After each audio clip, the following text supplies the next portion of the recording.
신자가 사는 원리, 신자가 사는 원리.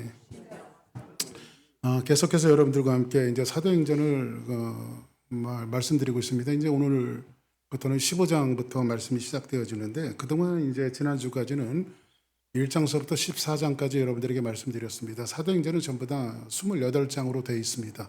그래서 일부는 1장서부터 14장까지가 일부였어요. 이제 본격적으로 오늘 15장부터 시작이 되어지니까 오늘 말씀은 이제 2부, 사도행전의 2부가 시작이 되어지는 겁니다. 1부는 그런 내용이었죠. 이 땅에 성령께서 어떻게 임재하시고 사람들이 어떻게 변화가 되어지고, 그리고 성령께서 본격적으로 임하신 것은 이 땅에 교회가 탄생이 되어지고, 교회를 통해서 많은 영혼들이 하나님 앞에 부름을 받고 구원을 받는 놀라운 역사가 벌어질 뿐만 아니라, 이제 초대 이방인 교회였던 안디옥 교회가 세워지고, 또 거기에서 이제 선교사들이 파송되어져서 지난주까지는 사도 바울과 바나바가 1차 전도 여행을 갔다 온 사건까지 말씀을 드렸습니다. 그리고 뭐니 해도 1장서부터 14장까지 가장 중요한 내용들은 그겁니다. 사도 바울이 회심하고 진짜 하나님의 그 은혜로, 하나님의 역사하심으로 돌아오는 놀라운 사건들이 오늘 1장서부터 14장까지 전해지는 내용이었습니다. 그러면 이제 오늘부터 15장부터 이제 말씀되어지는 것은 뭐냐면, 교회라는 것이 참 그렇습니다. 세워질 때는 굉장히 스트롱해요. 여러분들, 나토렛이라고 하는 그 학자가 있는데, 이분이 그 기독교의 역사라고 하는 책을 썼어요. 이 기독교의 역사인데 이분이 말하는 것은 딱 두 가지입니다. 한 가지는 뭐냐면요, 교회가 세워질 때는요, 이제 저희 주사랑 교회도 지금 저희가 이제 25년이 넘는 교회입니다만, 여기에 와서는 3년짜리 교회 아닙니까, 저희가? 그런데 저희 교회가 이제 이렇게 세워지고 빌드업되어질 때는 아주 스트롱해요. 그래서 이제 뭔가를 그냥 하고자 하는 그런 열정이 있었을 때, 요럴 때는요, 세김들이 못 돌아와요. 세균들이 들어오면 큰일 나죠. 한번 따라하겠습니다. 우리 교회는 절대 세균이 못 들어온다. 그러니까 세균이 들어오면 내쫓아버려야 돼. 할렐루야. 응?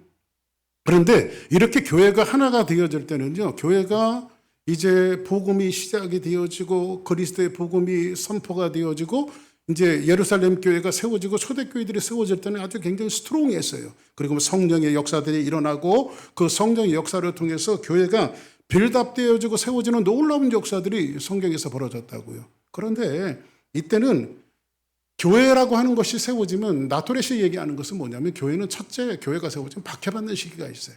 그러니까 기독교 역사는요, 핍박받는 역사예요. 어느 지역이나 어느 교회가 세워졌던 지간에 교회가 박해받는 역사가 있었습니다.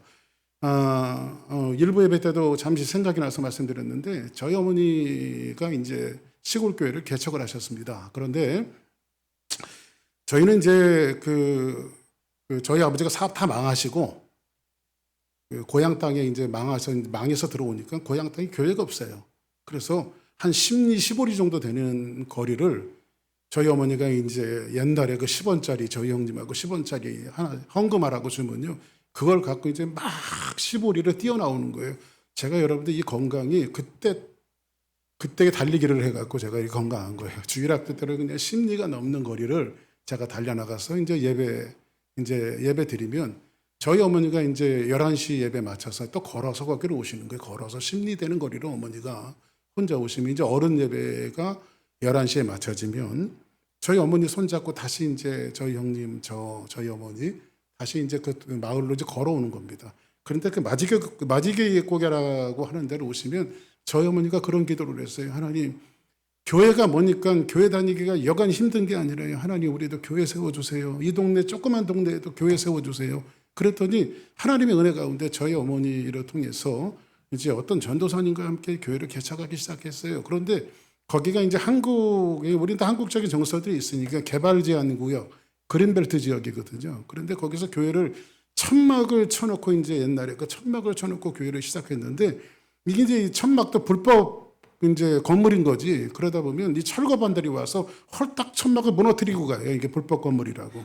응? 그때 이제 박정희 대통령 시절인데 홀딱 무너뜨리고 가면 그거를 또 세우는 거예요. 근데 어렸을 때 제가 그 생각을 하면, 이제 그 태평침례교회인데, 그 태평침례교회는요 아주 스트롱했어요. 근데 박해받는 시기, 아무리 거부머니가 와서 천막을 무너뜨리고 세상 사람들이 거기는 또 샤머니즘 사상이 많았던 지역이기 때문에 사람들이 교회를 향해서 핍박과 뭐 여러 가지 일들을 하더라도 교회가 굉장히 스트롱했던 것 같아요. 더 복음을 지키려고 하고 더 모이기를 원하고.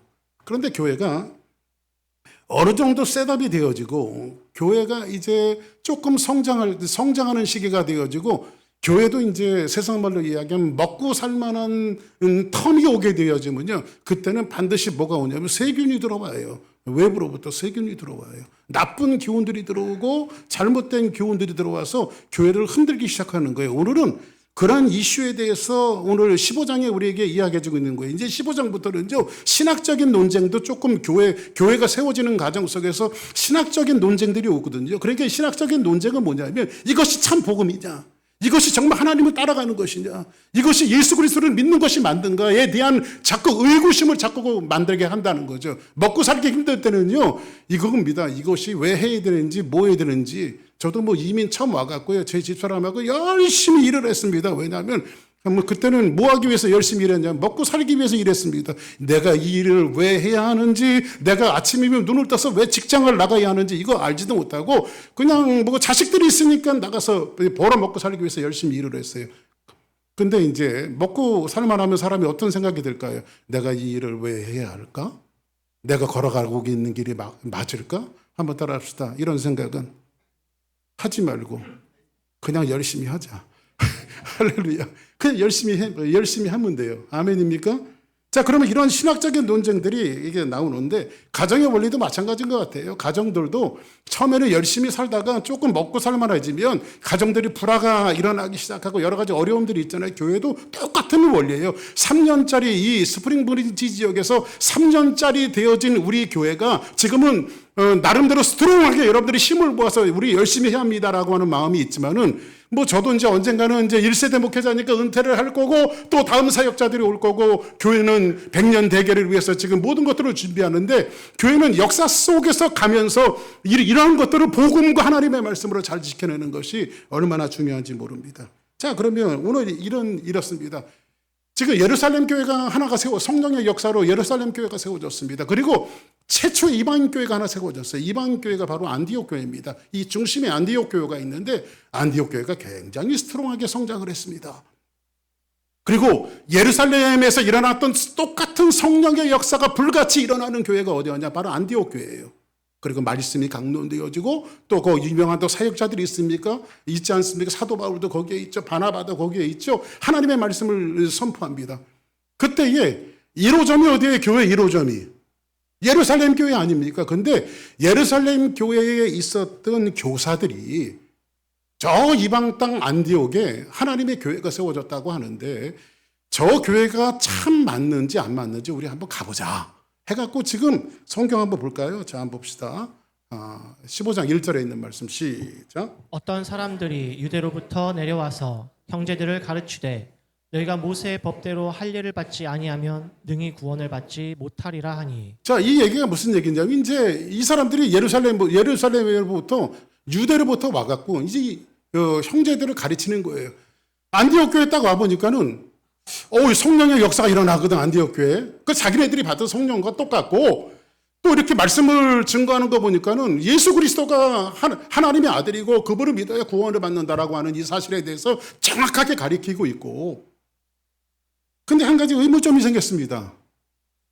하나님은 유대인의 하나님이고 히브리의 하나님인데 왜 저런 이방인들이 구원을 받아야 될까? 요즘에 좀 심각한 시대가 오지 않습니까? 제가 이제 그 신학교 교수도 10여 년이 지금 하고 있지 않습니까? 근데 어떤 분이 기고를 썼어요. 어떤 사람이 기고를 썼는데 실제로 있었던 일들인데 제가 목회할 때 어떤 분이 강아지를 너무 사랑하시는 거예요. 근데 강아지도 암이 걸리더만요.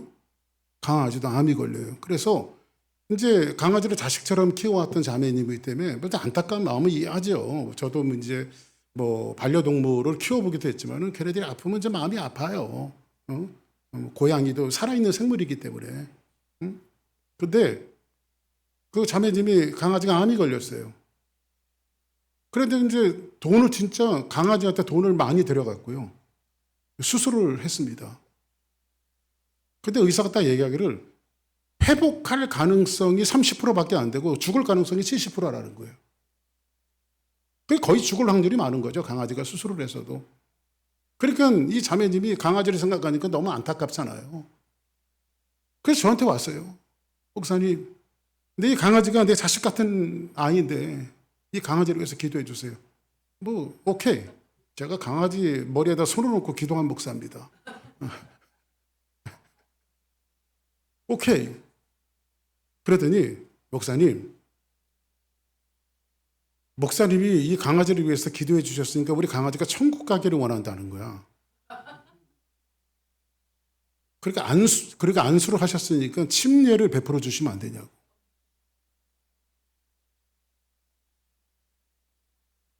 제가 침례를 줬을까요? 안 줬을까요? 주문 누가 쫓아내도 쫓아냈을 거예요. 저를요, 교회에서. 그러니까 여러분들 구원은 사람에게 있는 거죠. 그렇죠? 구원은 사람에게 있는 거죠. 근데 교회가 이런 교훈들이 지금 들어옵니까? 안 들어옵니까? 비단 조금만 한 발자국만 나가보면 동성연애하는 목사님이 남자인데 사모님이 남자야. 응? 목사님이 여자인데 사모님이 여자야. 그런 교회가 지금 있습니까? 없습니까? 이단이라고 할 수 없을 만큼 이런 신학적인 혼란들이 지금 현대교회에도 지금 들어옵니다. 교회가 진리를 지키는데 얼마나 에너지를 동원해야 되는지 모릅니다. 지금 앞으로는 이런 일이 생길지 몰라요. 여러분, 제가 이제 아까 어떤 신학교의 총장님이셨는데 저거 잘 아는 분이에요. 이분이 서든에서 PhD 받으신 분인데 거기 안에서 문제가 생겨갖고, 왜냐하면 동물들도 구원을 받는다. 응? 이렇게 해갖고 서든에서 축출이 돼갖고요. 어느 리버럴한 신학교에서 총장님이 되셨어요. 그런 사상을 갖고 있어요. 이제 앞으로는요, 그런 사람들이 이제 신학적인 체계를 잡다 보면 이제 교회 안에 어떤 일들이 들어오냐 이런 겁니다. 여러분, 다음 주에는 여러분 반려동물도 안수하는 시간입니다. 그리고 여러분들 반려동물을 다음 주에는 침례식을 베풀겠습니다. 다 반려동물을 데리고 나오십시오. 여러분들 지금은 웃지만은 앞으로 그런 일이 벌어질 것 같아요? 벌어지지 않을 것 같아요? 그러니까 앞으로는요, 예수님을 믿는 것이 좀 팍팍하고 힘든 게 아니에요. 옛날처럼 교회 다니는 게 힘든 것이 아니라 복음을 지키고 하나님의 말씀을 완수하는 것이 얼마나 힘든지는 몰라요.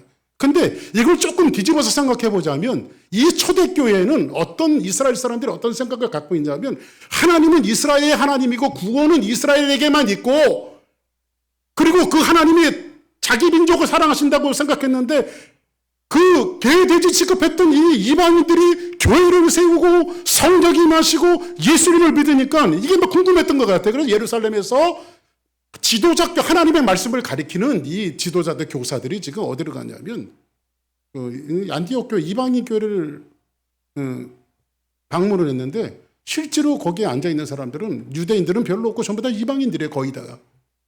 피부 색깔도 다르고 쓰는 언어도 다르고. 근데 그들에게 일어나는 역사들을 보니까 성령의 역사가 맞아. 자기네들이 받은 성령의 역사가 맞아. 그리고 참 복음이 증거되어지는 것도 맞아. 근데 조금 안 이꺼운 거지. 그래서 이 사람들이 뭐라고 말하냐면 내려와서 형제들을 가르치되, 이 사람들이 예루살렘에서 온 사람들이 안디옥 교회 사람들 형제들을 가르치는 겁니다. 여러분, 우리 조상 가운데 굉장히 유명한 선지자가 있고 우리 민족들이 추앙하는 지도자가 있는데 그분이 모세라고 하는 분인데, 그 모세라고 하는 분이 하나님으로부터 받은 율법이 있습니다. 그 율법에는 어떤 것이 담겨져 있냐면 예수 그리스도를 영접하고 하나님을 믿고 성령 받은 사람은 꼭 할례를 받아야 됩니다. 그러니까 이 사람들이 내려와서 뭘 가리키냐면요, 플러스 알파를 가리키는 거예요. 물론 예수 그리스도를 영접하고 믿으면 구원을 받는 것은 맞지만 거기에 우리 민족들처럼 똑같이 할례를 받아야 구원의 완성입니다. 이게 맞아요, 안 맞아요? 예? 1번 맞다, 2번 안 맞다. 1번입니까? 2번입니까? 안 맞아요? 이게 맞는 것 같기도 하고 안 맞는 것 같기도 하고. 그런데 이 사람들은 지금 한 목회자에게 양육을 받았어요. 바나바나 바울에게 양육을 받았습니다. 근데 이 사람들이 지금 어디서 내려온 사람들이에요? 1호점에서 내려온 사람들이야. 본부교회. 교회가 예루살렘부터 시작되어졌고 저 사람들이 얘기하는 것은 조금 일리가 있지 않느냐 그래도. 지금 교회가 한 목회자에게 양육을 받고 있다가 지금 예루살렘에서 내려온 교사들에 의해서 다른 복음이 들어오게 되어지니까 이 사람들이 헷갈리기 시작했어요. 그럴 수 있잖아요. 여러분들이 박 목사에게 성경 공부하고 하나님의 말씀을 가르치다가 저거보다 훨씬 더 신학적으로도 뛰어나고 사람들에게 취향을 받고 사람들에게 존경을 받는 어떤 목회자가 와서 설교를 하는데 저거 조금 다른 복음을 증거하면 이상하다. 우리 담임 목사님하고 저 목사님 저분은 굉장히 유명하고 세계적으로 유명하고 공신력이 있는 분인데 저 목사님하고 조금 다르네. 그러면 여러분들도 헷갈리겠어요? 안 헷갈리겠어요? 여러분들 절대 헷갈리지 말아야 돼. 그냥 제가 드리는 복음이 맞으니까. 응? 그렇게 이 안디옥 교회에 있는 사람들이 헷갈리기 시작했어요. 이때 한번 볼까요? 5절, 2절 한번 볼까요? 시작. 바울과 및 바나바와 그들 사이에 적지 아니한 다툼과 변론이 일어난지라 형제들이 이 문제에 대하여 바울과 바나바와 및 그 중에 몇 사람을 예루살렘에 있는 사도와 장로들에게 보내기로 작정하니라. 그때의 안디옥 교회 목회자격으로 있었던 바울과 바나바가 막 그냥 화가 난 겁니다. 응? 다른 복음을 가리키니까. 그래서 그 교회에서 막 두 파로 가나져서 저 사람이 하는 말이 맞는 것 같다. 구원 플러스 할례를 우리가 행하자. 또 여기서 아니다. 복음만을 위해서 하는 것이다. 그래서 사도 바울과 바나바가 여러분 구원은 믿음으로 받는 것이지 아닙니다. 이렇게 이야기하니까 적지 않은 다툼이 있으니까 교회 안에서 이게 이런 신학적인 논쟁 갖고 혼란이 있으니까 그러면 저 예루살렘 교회 저 사람들 말도 믿지 말고 우리 바울 바나바 목사님 말도 믿지 말고 저 예루살렘 교회에 가면 예수님의 제자들 그 12 사도들이 있고 그리고 거기에는 덕망 높은 야고보 그 당시에 그 야고보 예루살렘 교회는 실질적인 담임 목사가 야고보였고 예수님 동생 야고보가 실질적인 담임 목사였으니까 그들에게 보내서 이것이 뭐가 맞는지 좀 확인하고 오도록 우리가 바울과 바나바를 보냅시다. 이런 일이 벌어진 거예요. 그래서 여러분들 참 중요한 게 뭐냐면 교회가 그래서 이 교단이라고 하는 것이 물론 교단이라고 하는 것이 크게 잘못하는 것도 있지만 교회가 교단에 속해 있는 것도 굉장히 중요한 것 같아요. 디나미네이션에. 왜 그러냐면 저희 교회는 SBC 서든 베티스 컨벤션에 속해 있는 침례교회입니다. 저는 침례교 신학을 했고 침례교 학교에서 이제 공부를 했고 저는 침례교에서 목사 안수를 받았습니다. 그런데 이런 것들이 교단이 총회가 상급 기관은 아니지만은 총회가 하는 일이 이런 것 같아요. 예루살렘 교회가 지금 뭐를 하고 나냐면 이 안디옥 교회가 일어나는 일들에 대해서 어저스먼을 해주는 겁니다. 이게 뭐가 바른 건가를 지금 만들어주는 겁니다. 저희 교단에서도 얼마 한 4, 5년, 5, 6년 됐나요? 한참 교회들마다 이슈가 되어졌던 인터컴 문제. 교회들 인터컴 문제가 최바울 목사가 시작한 인터컴이 교회들마다 문제가 되어졌고 그리고 이제 교회의 이제 중직들이 인터컴에 갔다 오다가 이제 헷가닥 된 거예요. 헷가닥 돼갖고 우리 교회도 인터컴을 해야 된다 해갖고 이제 우리 교회도 보면 이게 예를 들어 장로님이 거기 다녀오셨는데 목사님 우리 교회도 인터컴 해야 합니다. 이렇게 얘기하면 제가 또 거절하기가 불편하거든요. 그게. 응? 장로님이 하자고 그러는데 그래도 좀 할까 말까 이렇게 해서 갈등이 되잖아요. 그죠? 근데 나는 아닌데 제가 여러분들의 말에 순종을 한다 할지라도 꼭 다 원해서 하는 건 아닙니다.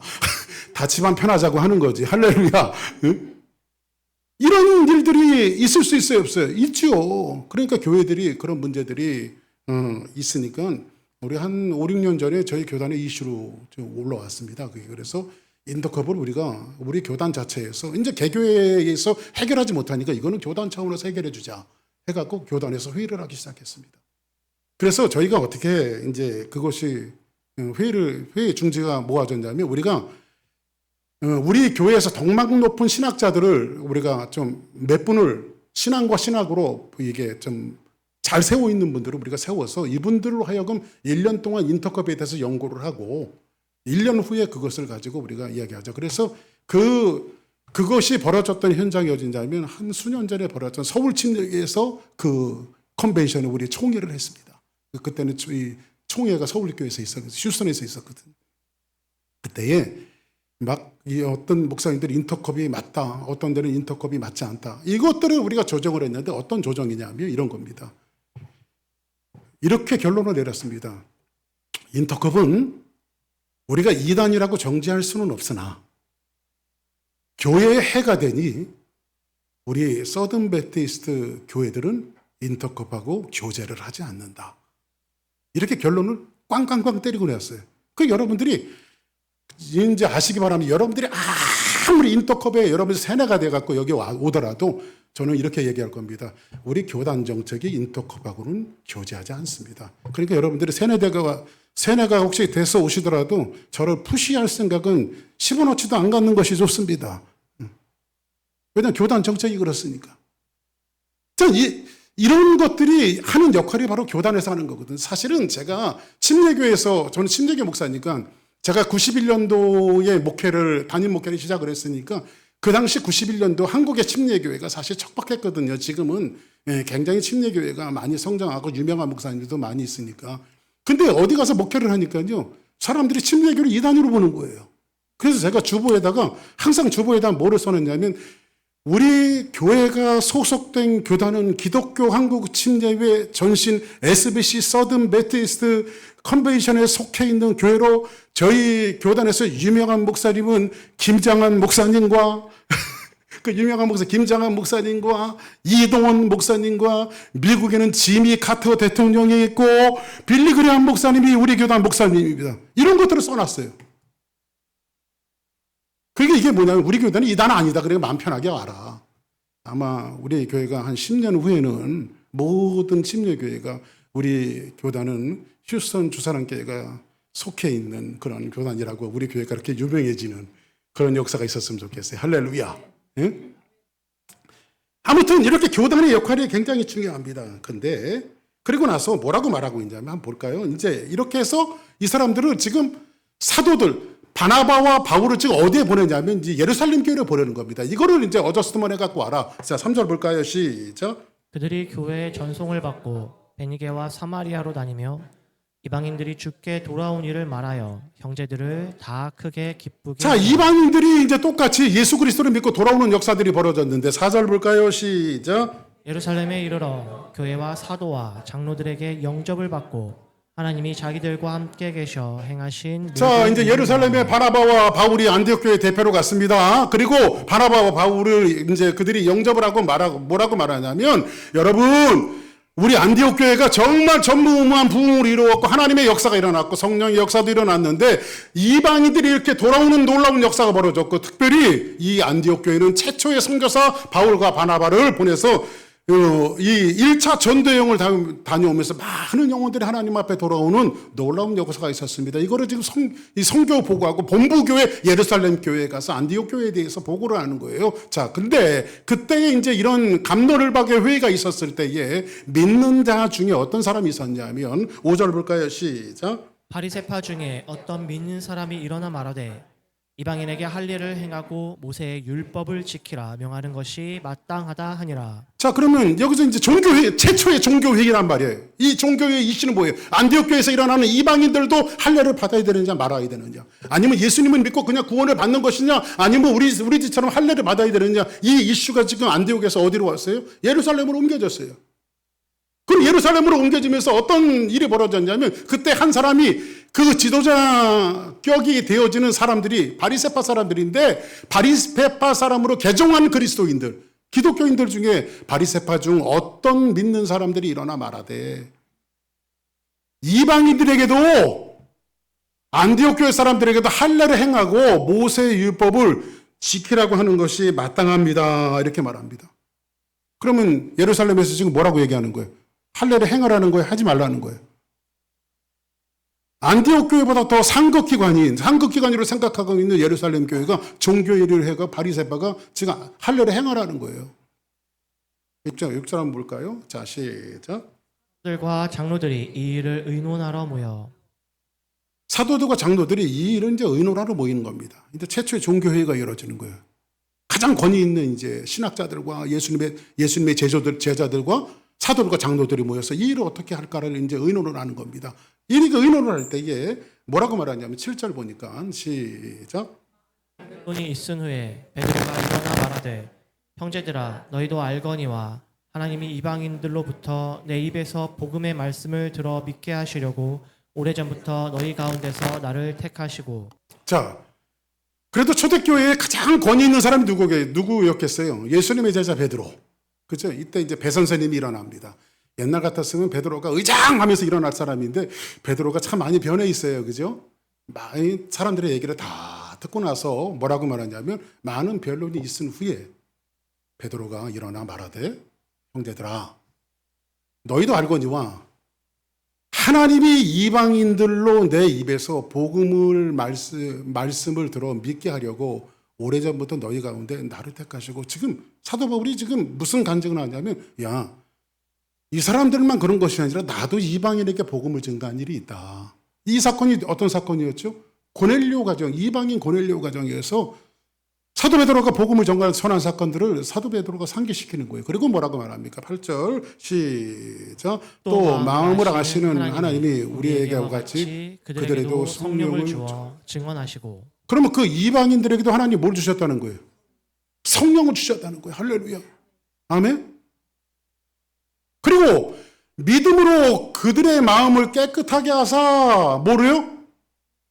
그러면 여러분들 믿음으로 깨끗하게 하셨어요? 할례를 받아서 깨끗하게 했어요? 여러분들 지금 할례의 지금 정신은 뭐죠? 바로 침례 또 세례라고 이야기하죠. 저희 여러분 질문 하나 합니다. 세례 침례를 받아야 구원받습니까? 안 받아도 구원을 받을 수 있습니까?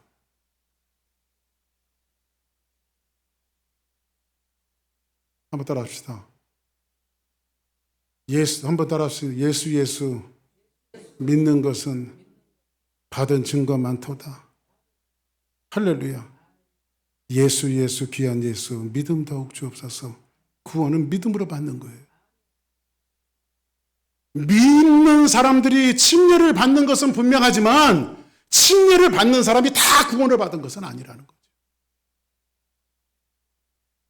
그래서 성경에서 보니까 믿음으로 그들의 마음을 깨끗하게 하사, 그러니까 우리가 정결케 되어지고 예수 믿는 것은 믿음으로 구원을 받은 것이지 우리가 깨끗하게 되어진 것이지 할례를 행하고 침례를 행해서 깨끗하게 되어진 게 아니란 말이에요. 응? 뭐 침례해서 깨끗해질 수 있으면 매주 와서 해야지 뭐. 여기서 매주 목사님 씻어 주시옵소서 그러면 저도 매일 담그고 응? 매주 해야지. 근데 우리의 죄를 씻는 것은 예수 그리스도의 보혈밖에 없고 우리의 죄를 씻는 것은 예수의 공로밖에 없고 오직 예수 그리스도만 우리를 구원하시는 거란 말이에요. 할렐루야. 그래서 사도 베드로는 뭐라고 말합니까? 그들이나 우리나 우리 유대인이나 히브리 사람들이나 이방인은 하나님을 차별하지 아니하셨습니다. 그리고 10절을 볼까요? 시작. 그런데 지금 너희가 어찌하여 하나님을 시험하여 우리 조상과 우리도 능히 매지 못하던 멍에를 제자들의 목에 두려느냐. 이 멍에는 뭡니까? 너희들이 어찌 할례라고 하는 멍에, 이 김수희가 불렀던 멍에를 이야기하는 게 아니고, 예? 너희들이 어떻게 해서 너희들도 우리도 매지도 못했던 그 멍에를 그들에게 쥐어주려고 하느냐. 자, 구원을 받는 것을 뭘로 받아요? 자, 그러면 이 얘기를 성경에서 사도 베드로가 이렇게 얘기하는 거예요. 나도 이방인에게 복음을 증거한 일이 있다. 어떻게 해서 이방인들이 구원을 받을 수 있을까? 의아해서 갈까 말까 망설이고 있었는데 갑자기 환상이 보이는 거 아니겠어? 근데 하늘에서 음식이 내려오는데 뭐가 내려오는데 그것이 전부 다 율법에서는 금기했던 거야. 율법에서는 먹지 말라고 했던 거야. 근데 하나님이 잡아먹으라고 말씀하시더라. 그래서 마음을 다잡고 사람들을 쫓아서 고넬료의 집에 갔더니 그들이 성령 받고 그들이 다 예수님을 영접하더라. 이 얘기를 지금 누가 하고 있는 거예요? 사도 베드로가 얘기하는 거예요. 그러니까 그들이나 우리나 똑같은 사람이니까 너희들이 차별하지 말아라. 이걸 이야기하고 있는 거예요. 그러나 여러분에게 질문 하나 합니다. 복음을 똑바로 이해한 사람은요, 두 가지가 생기게 돼 있어요. 진짜 복음을 똑바로 이해한 사람. 여러분들이 복음을 잘못 이해하면 안 되는, 복음을 똑바로 이해한 사람은 두 가지가 생기게 됐어요. 여러분 보세요. 믿음의 반대말이 뭡니까? 믿음의 반대말을 불신이라고 이야기합니다. 불신. 그렇죠? 보통 그 낱말에서 믿음의 반대말은 불신입니다. 믿지 않는 거. 그렇죠? 이렇게 이야기하죠. 근데 그거 아십니까, 여러분들? 성경이 말하는 것은 믿음의 반대말이 불신이 아닙니다. 에베소서 한번 볼게요. 사도 바울이. 그는 허물과 죄로 죽었던 너희를 살리셨도다. 그가 누구예요? 예수 그리스도께서. 허물과 죄로 뭐예요? 한번 옆에 분들하고 인사하십니다. 원래 당신이 죽은 사람이야. 시작. 할렐루야. 그때에 너희는 그 가운데서 행하여 세상 풍조를 따르고 공중권세를 잡은 자를 따랐으니 사탄을 마귀를 쫓아다니던 마귀 자식들이었다고 우리가요. 그 불순종의 아들들이 가운데 역사는 영이라. 전에 우리도 다 그 가운데서 우리 육체의 욕심을 따라 뭐의 욕심을 따라? 우리 육체의 욕심을 따라. 우리가 원하는 육신의 욕심을 따라 살아갔던 존재들이에요. 마음에 원하는 것을 다른 이들과 같이 본질상에 뭐예요? 진노의 자녀였더니 4절 보겠습니다. 시작. 긍휼이 풍성하신 하나님이 우리를 사랑하신 그 큰 사랑을 인하여 긍휼이 풍성하신 하나님이 우리를 그 사랑하시는 우리를 인하여 5절 시작. 홀로 죽은 우리를 그리스도와 함께 살리셨고 너희는 은혜로 구원을 받은 것이라. 자, 질문 들어갑니다. 오늘 성경이 보니까 여러분들이 회개해서 구원을 받았습니까? 아니면 하나님이 그냥 우리를 긍휼히 여기셨기 때문에 그 은혜로 구원을 받았습니까? 어떤 사람들은요, 나 회개하고 구원 받았습니다 얘기하는데 물론 틀린 말은 아니지만 꼭 맞는 말도 아닙니다. 내가 회개했다라고 하는 것은 뭐죠? 내 행위가 들어가는. 그래도 내가 회개했으니까. 근데 여러분들이 회개하지 않을 때도 하나님은요, 여러분들을 기다리고 계셨고 여러분들을 사랑하셨고 여러분들을 긍휼히 여기셨어요. 탕자가 집을 나가서 허랑방탕한 그 순간서부터 집을 나가는 순간부터 아버지는 그 사랑을 가지고 탕자를 기다리고 있었어요. 우리가 회개해서 구원받은 거 아니에요. 정확하게 얘기하면 6절 뭐라고 말하죠? 또 함께 일으키사 그리스도 예수 안에서 함께 하늘에 앉히시니 7절 시작. 이는 그리스도 예수 안에서 우리에게 자비하심으로써 그 은혜의 지극히 풍성함을 오는 여러 세대에 나타내려 하심이라. 왜 내게 성령 주셔서 내 마음을 감동해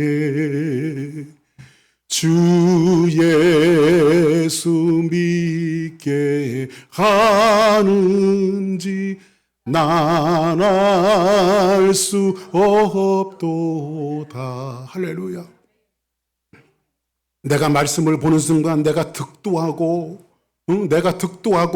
내가 뭔가를 알아서 하나님 내가 잘못했습니다 회개한 게 아니라 여러분들 회개해서 예수님을 믿은 것이 아니라 은혜가 풍성하신 그 하나님이 자기의 영이신 성령을 박규석에게 보내주셨는데 하나님의 거룩한 영이 박규석에게 들어보니까 내 흉악한 죄들이 보이기 시작하고 그때 내가 하나님 앞에 내 죄를 회개할 수 있었어요. 내가 죄를 회개할 수 있도록 도우신 분도 하나님의 영이었고 나를 구원하실 분도 예수 그리스도 한 분밖에 없다는 것을 성령이 나에게 알려주셨어요. 할렐루야.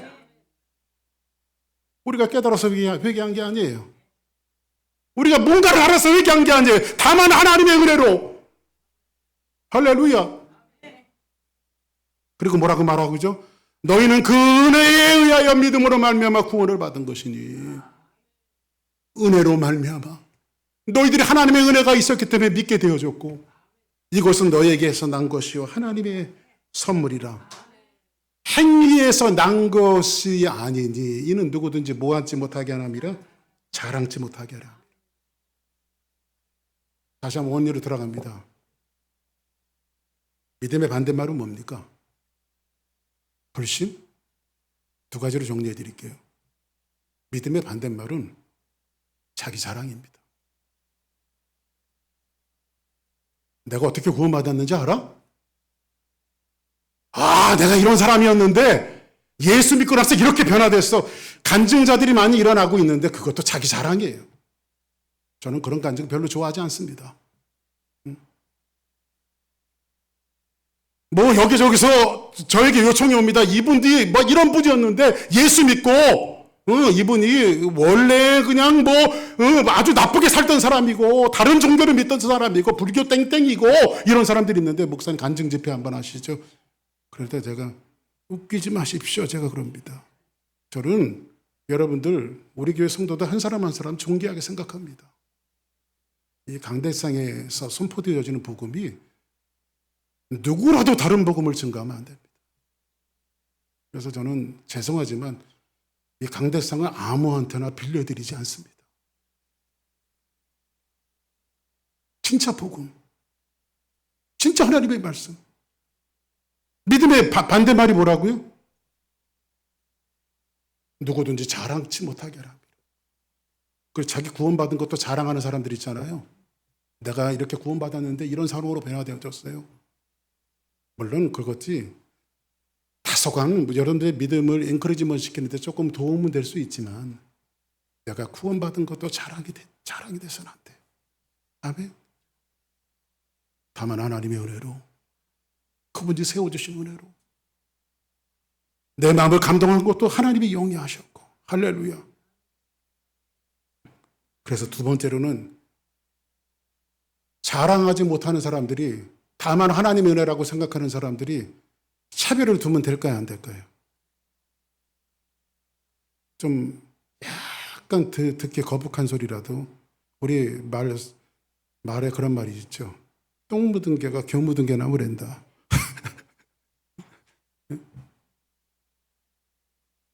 죄인이 죄인을 나무라는 건 맞아요, 안 맞아요?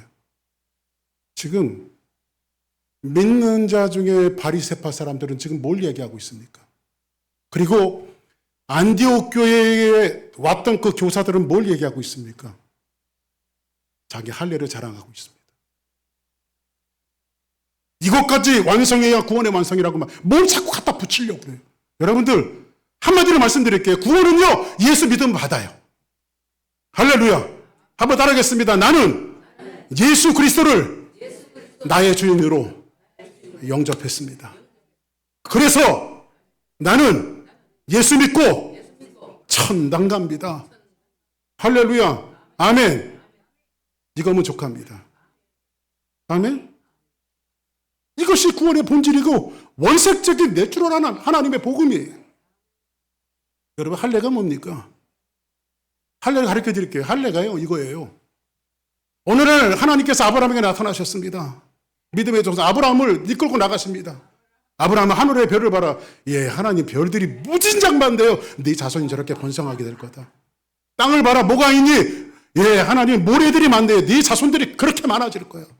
그리고 내가 너에게 아들을 줄 건데 그 아들로 인해서 네 자손을 번성하게 하리라. 근데 기다리면 되는데 기다리지 못해요.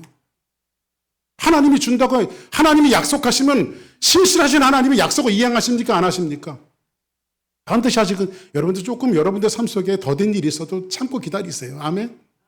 교회도 마찬가지고 하나님이 약속하시면 주시는 거예요. 근데 그 아브라함이 그걸 못 기다리고요. 자기 와이프 사라가 얘기하니까 그 몸종 하갈에게서 이스마엘을 낳잖아요.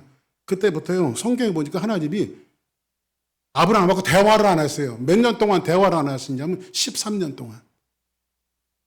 한번 따라합시다. 답답하다. 여러분들 말 안 하는 사람하고 사는 거 얼마나 곤욕인지 아십니까? 저는 제 아내하고 부부싸움을 하면 제가 말을 안 합니다. 그러면 제 아내가 막 답답하다고 말을 안 하고 그는 말 안 해요. 제가 있으면 싸우니까 차 타고 도망 나가요 그냥. 제가 항상 말씀드렸죠. 저는 목회하고 정말 힘들 때 힘들고 어려울 때 제 지갑 속에 난 꽂아놓은 제 집사람 사진을 봅니다.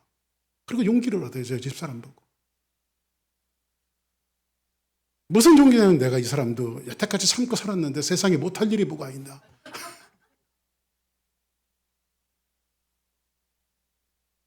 말씀을 정리할게요. 근데 아브라함이 13년 동안 침묵하셨던 하나님이 13년 만에 폭풍 가운데 나타나서 뭐라고 말하냐면 이렇게 말씀하십니다. 아브라함아, 나는 전능한 하나님이라. 전능한 여호와니라. 야, 내가 아들 준다고 하면 믿는 거지. 너 왜 그거 못 믿고 네 마음대로, 응? 몸종에서 하갈에게서 이스마엘을 낳고 왜 그런 짓을 했어? 이제 내가 너희들에게 줄 규례가 있는데 너희 집안에 남자라는 남자는 전부 다 할례를 행해라. 할례라고 하는 것은 남자 성식기에 표피를 가르는 거거든요. 이건 뭐냐면 완전한 죽음이에요. 죽었다. 너희들 능력으로 자식을 낳을 수 있는 능력이 아니야. 완전 죽었다. 죽음의 표시를 할례를 주신 거거든요. 침례가 뭡니까? 물속에 들어가는 죽음이 내가 예수 그리스도와 함께 죽고 장사되고 부활한다라고 하는 의미 아니겠어요? 그렇죠? 근데 죽은 아브라함에게서 그 백세 누구를 주시죠? 이삭을 주십니다. 이 메시지가 주는 의미는 이겁니다. 자식은 하늘의 별과 같이 바다의 모래같이 되는 이 자손의 번성한 것은 어느 것 하나 네 실력으로 될 것이 없고 다 내 실력으로 하는 거다.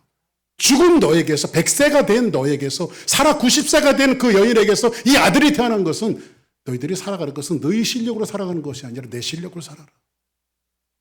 여러분들 믿는 사람들이 그래서 여러분들 우리 실력으로 살아가는 것이 아니라 누구 실력으로 살아가야 합니까? 하나님의 실력으로. 근데 우리가 그렇게 구원받은 사람이 차별할 게 있어요, 없어요? 자랑할 것도 없고 차별할 것도 없어요. 그래서 우리 교회는요, 다 차별이 없습니다. 여러분, 사역자도 높은 사람들이 아니에요. 담임 목사서부터. 제가 항상 말씀드렸죠. 우리 교회에서 제일 낮은 사람이 누구라고요? 또 그렇게 얘기하면 또 섭섭하지. 제가 가르쳐 드린 거니까. 그래요. 제일 낮은 사람이에요, 제가. 제일 낮은 사람. 오늘 말씀을 정리하겠습니다. 복음을 제대로 이해하면 첫째, 자기 자랑이 없어집니다. 내가 왕년에 어떻게 신앙생활하고 이런 거 자랑하지 마십시오. 그리고 우리 교회는 절대 차별하지 마십시오. 차별이 있을 수가 없습니다. 그리고 나서 이걸 어저스트 해주고 나서 일이 1달러 끝날 줄 알았어요. 근데 오늘 성경은 갖고 나오지 않았지만 그 다음에 야고보라 하는 사람이 조용히 일어납니다. 야고보는 예수님의 제자 야고보가 아니고 예수님의 동생 야고보예요.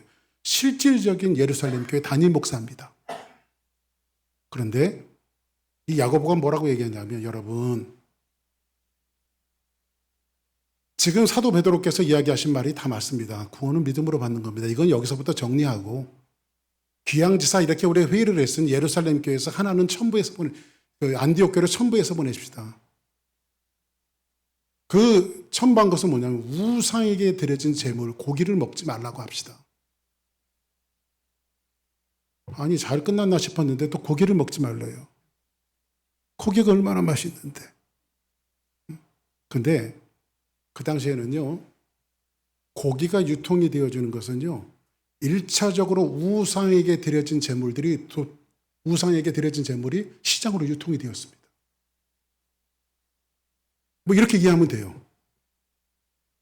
장로님이 죄송합니다. 자꾸 장로님 얘기해서 장로님이 나가시다 말고 떡을 그냥 한 시루로 갖고 오셨어. 가지고 목사님 이거 우리 나눠 먹죠. 가지고 이게 웬 떡입니까? 그랬더니 장로님 여기 한인이 사는데 그때 구슬을 했대요. 구슬. 그런데 이게 떡이 너무 많이 남아갖고 이 한국 사람들께 교회 식구들 모여갖고 구탄 떡이니까 이거 갖다 드시라고 그래가지고 장로님 갖고 왔다는 거예요. 그래서 장로님 웬 떡입니까? 좋습니다. 같이 먹읍시다. 해서 사람들하고 모여갖고 주여 믿습니다. 감사합니다. 일용할 양식을 주시니 감사합니다. 먹을 수 있어요? 없어요? 여러분들 뭐든 우리에게 예수 믿는 사람에게 우상이 있습니까? 없습니까?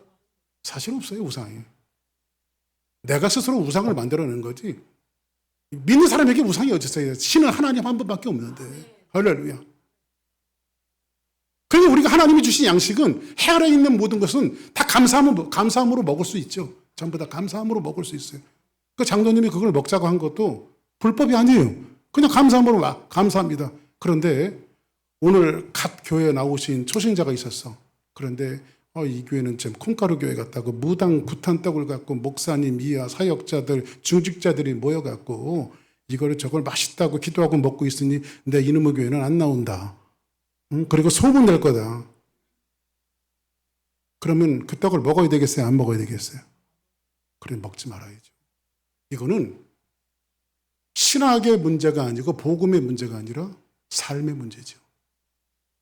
그래서 사도 바울은 뭐라고 말하냐면 나는 고기를 얼마든지 우상에게 드려졌던 고기를 먹을 수 있는 권한이 있지만 내가 고기를 먹는 것 때문에 실족하면 나는 영원히 고기를 먹지 내 입에 대지 않겠다. 이거는 뭐예요? 한 영혼을 구원하기 위한 자기의 내려놓음을 이야기하고 있는 거죠. 할렐루야. 이게 믿는 사람들이 살아가는 원리예요. 여러분도 얼마든지 할 수 있는 일들이 있어요. 그런데 여러분이 하는 일 때문에 어린이 신자들이 실족이 되어진다면 그 하게 되겠어요? 말아야 되겠어요? 하지 말아야 돼요. 아멘? 이것이 오늘 제목에서 이야기한 성도들이 살아갈 원리입니다. 오늘 말씀을 정리하면서 저와 여러분들이 정말 하나님의 말씀을 붙들고 이런 교회의 초대교회에서도 이런 문제가 있었던 것은 현대교회에서도 얼마든지 이런 문제가 있을 수 있다라고 하는 거. 그리고 이런 문제들이 교회에 생길 때 이거 성경에 다 나와 있는 내용들이야. 조금 원리만 바꿔서 여러분들이 생각한다면 우리 교회는 어떤 어려움이 오고 다른 교훈들이 들어와도 이것들을 극복해낼 수 있을 줄 믿습니다. 믿음의 반대말은 뭐라고요? 믿음의 반대말은 뭐라고요? 자기 자랑. 그렇죠? 그리고 차별하지 않는 것이다. 아멘. 다 같이 일어나시겠습니다.